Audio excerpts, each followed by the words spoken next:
জিলহজ মাসের প্রথম 10 দিন চুল নখ কাটা থেকে কারা বিরত থাকবে? বাড়ির সমস্ত সদস্যগণ, না যিনি কুরবানি দিচ্ছেন তিনি? এ সম্পর্কে আল্লাহ রসুল সাল্লাল্লাহু আলাইহি ওয়াসাল্লামের যে হাদিসটি রয়েছে সেটা আগে শুনবো চলুন। আল্লাহ রসুল সাল্লাল্লাহু আলাইহি ওয়াসাল্লাম তিনি বলেন, ইদা দাখালাল আশর ওয়া আরাদা আহদুকুম আন ইউদাহিয়া, যখন জিলহজ মাস প্রবেশ করে যাবে এবং তোমাদের মধ্য থেকে যে ব্যক্তি কুরবানি করার ইচ্ছা রেখেছে সে যেন চুল কাটা থেকে বিরত থাকে, নখ কাটা থেকে বিরত থাকে। এই হাদিসটা স্পষ্ট যে আল্লাহ রসুল সাল্লাল্লাহু আলাইহি ওয়াসাল্লাম তিনি বললেন যে যেই ব্যক্তি কুরবানি করতে চায় সে যেন কি করে, চুল নখ কাটা থেকে বিরত থাকে। কতদিন? 1 তারিখ থেকে নিয়ে 10 তারিখ পর্যন্ত, অর্থাৎ 1 তারিখের আগে সে কাটতে পারবে আর 10 তারিখে কুরবানি করার পর সে কাটতে পারবে। এই মধ্যবর্তী যে সময়টা রয়েছে এর মধ্যবর্তী সময় 1 তারিখ থেকে নিয়ে 10 তারিখ কুরবানি করার আগ পর্যন্ত সে এগুলি থেকে বিরত থাকবে, তার জন্য কাটা হারাম। এবার বাড়ির যে সমস্ত সদস্য রয়েছে তারাও কি এই হুকুমের আওতায় পড়ে?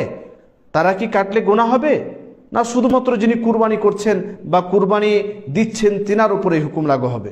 এ সম্পর্কে ইমাম ইবনে বাজ রাহমাতুল্লাহ আলাইহি তিনি বলেন যে বাড়ির কোনো সদস্য যদি এই কাজটি করে ফেলে, অর্থাৎ চুল নখ কেটে ফেলে, তাহলে তার উপর কিছু নেই, অর্থাৎ তার উপর কোনো গুনাহ হবে না।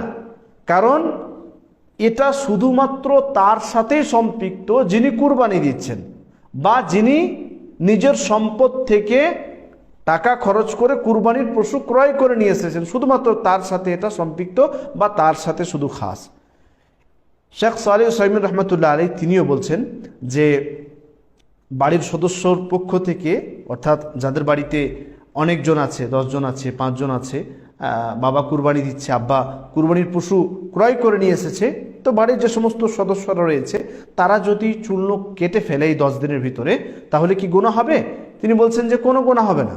তিনি বলছেন শেখ সালেহ উসাইমিন রহমতুল্লাহ আলাইহি যে কোনো গুনাহ হবে না, কারণ এই হুকুমটা শুধুমাত্র কুরবানি করার বা কুরবানিকারী যিনি তার সাথে খাস। তিনি দলিল দিচ্ছেন দুইভাবে। প্রথম কথা হচ্ছে হাদিসের বাহ্যিক দিক, বাহ্যিক মর্ম থেকে বোঝা যাচ্ছে যে শুধুমাত্র যিনি কুরবানি দিচ্ছেন তার সাথে এটা সম্পৃক্ত। আল্লাহ রাসূল সাল্লাল্লাহু আলাইহি ওয়াসাল্লাম তিনি যে শব্দ ব্যবহার করলেন ওয়া আরাদা আন ইউদাহিয়া বা ওয়া আরাদা আহদুকুম আন ইউদাহিয়া, তোমাদের মধ্য থেকে যে ব্যক্তি কুরবানি করার ইচ্ছা রেখেছে সে যেন এই কাজগুলি থেকে বিরত থাকে, তাহলে বোঝা গেল এই হাদিসের বাহ্যিক দিক থেকে যে শুধুমাত্র তারাই এই কাজটি থেকে বিরত থাকবে যারা কুরবানি দিচ্ছে বা যারা নিজ টাকা খরচ করে কুরবানির পশু ক্রয় করে নিয়ে এসেছে। দ্বিতীয় তিনি বলছেন যে আল্লাহ রাসূল সাল্লাল্লাহু আলাইহি ওয়াসাল্লাম তিনি তার পরিবারের পক্ষ থেকে, পরিবারের সমস্ত ব্যক্তিদের পক্ষ থেকে তিনি কুরবানি দিতেন, কিন্তু কোনো হাদিসে এরকম বর্ণনা নেই বা তিনি কোনো সময় কথা বলেননি যে তোমরা তোমাদের চুল নখ কাটা থেকে বিরত থাকো বা কেটো না, এরকম কোথাও বলেননি। যদি এগুলো কাটা হারাম হতো, যদি এগুলো কাটা গুনাহের কাজ হতো, তাহলে অবশ্যই আল্লাহ রসুল সাল্লাল্লাহু আলাইহি ওয়াসাল্লাম তিনি আগেই বলে দিতেন। কিন্তু এ কথা ভুলে গেলে হবে না যে কোনো ব্যক্তি যদি অক্ষম হয়, মানে কুরবানি করতে না পারে, কুরবানি করার টাকা নেই, বা বাড়ির সদস্যগণ তারা কুরবানি করছে না, তো তারাও যদি এ সমস্ত কাজগুলি থেকে বিরত থাকে, অর্থাৎ 1 তারিখ থেকে নিয়ে কুরবানি করার দিন পর্যন্ত 10 তারিখ পর্যন্ত চুল নখ চামড়া ইত্যাদি কাটা থেকে বিরত থাকে, সে সম্পর্কে আল্লাহ রাসূল সাল্লাল্লাহু আলাইহি ওয়াসাল্লাম তিনি ফজিলত বর্ণনা করেছেন।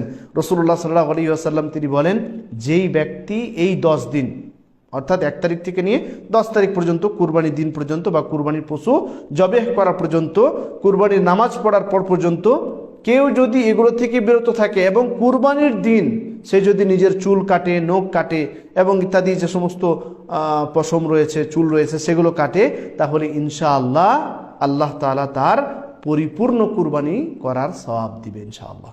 তাহলে আমরা ইনশাআল্লাহ যারা কুরবানি দিচ্ছি তাদের ওপর জরুরি তারা তো অবশ্যই এগুলো কাজ থেকে বিরত থাকবো, আর যারা কুরবানি করতে পারছি না, কুরবানি করার ক্ষমতা নেই এবং বাড়ির অন্যান্য সদস্যগণ অবশ্যই এই কাজটি ছাড়বো না, কারণ আমরা কুরবানি করার সওয়াব পেয়ে যাচ্ছি কুরবানি না করে, শুধুমাত্র চুল নখ ইত্যাদি কাটা থেকে বিরত থাকবো আর কুরবানির দিন কি করব, কুরবানির দিন আমরা এগুলো কেটে ফেলবো, তাহলে ইনশাআল্লাহ সওয়াব পেয়ে যাব।